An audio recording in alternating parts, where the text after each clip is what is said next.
Atov, il y a de l'homme. Mes chers amis, prenez priesse.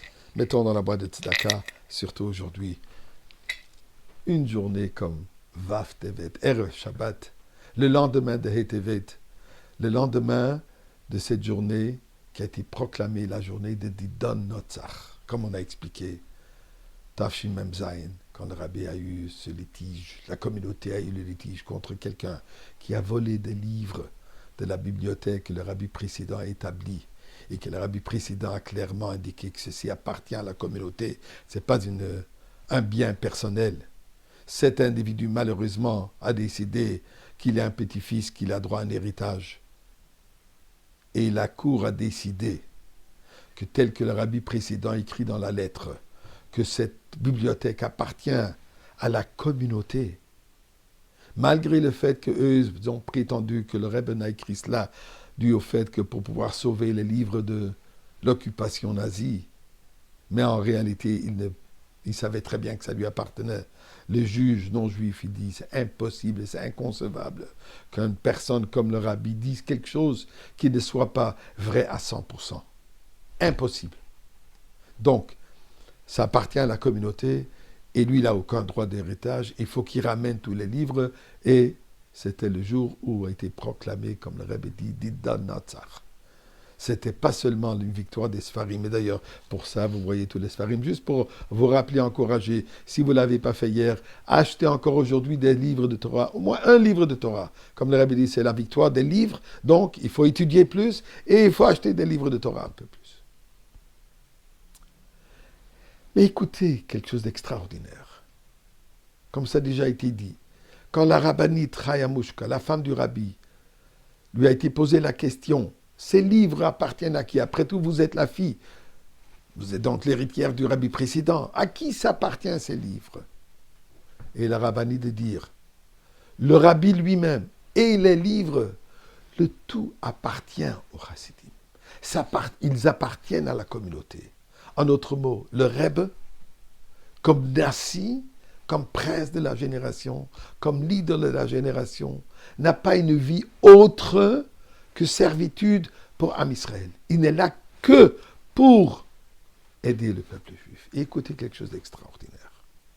Ce mardi de Tevet, du 5e jour de Tevet, quand la nouvelle est arrivée, la bonne nouvelle est arrivée, que Baruch Hashem, la victoire est à la communauté. Les chassidim du monde entier se sont précipités pour arriver au 770, danser dans les rues, le chaim partout. Et maintenant, vers la fin, le temps de Mincha, le rabbi va descendre en bas dans la grande synagogue pour prier avec les chassidim. Vous savez très bien que les chassidim sont déjà en train de danser et chanter. Ça s'entendait dans tout le quartier. En sortant de sa chambre, de Kodesh HaKadashim, allant vers l'ascenseur pour descendre à la grande synagogue, il y a un individu qui pleure, qui est dans tous les états. Et le Rebbe lui dit, qu'est-ce qui se passe? Et il dit au Rebbe, ma femme est en danger mortel, j'ai besoin d'une bracha du Rabbi. Le Rabbi l'écoute, lui pose la question, et enfin lui donne une bracha pour que tout aille comme il se doit. Il y avait le chassid, un shliach, Boket au nom, Shmuel Boket qui est là-bas.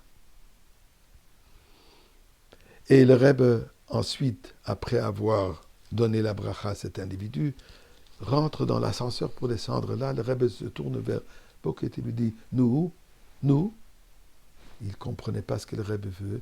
Il se rapproche et le Rebbe lui dit, est-ce que cet individu a eu l'occasion aujourd'hui de mettre les tefilines?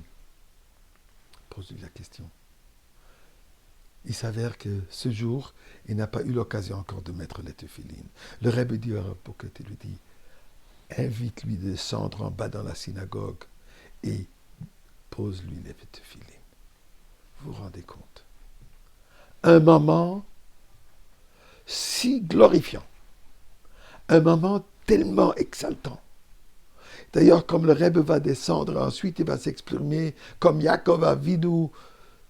La Torah nous raconte que Yaakov Avinu, quand il a su que Yosef est vivant, ce qui était d'ailleurs le pasuk de la paracha de cette journée de Hetevet à l'époque, le pasuk de dire Vatri Ruach Yaakov Aviem.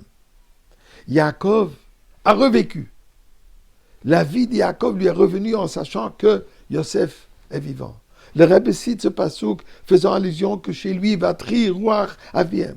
Jusqu'à ce temps, il était dans une telle situation de crainte et de sévérité que maintenant, c'est un moment de Baruch Hashem. Vatri Ruach.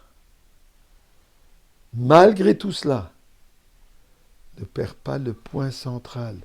Un individu a besoin de bracha et un individu a besoin de faire une mitzvah.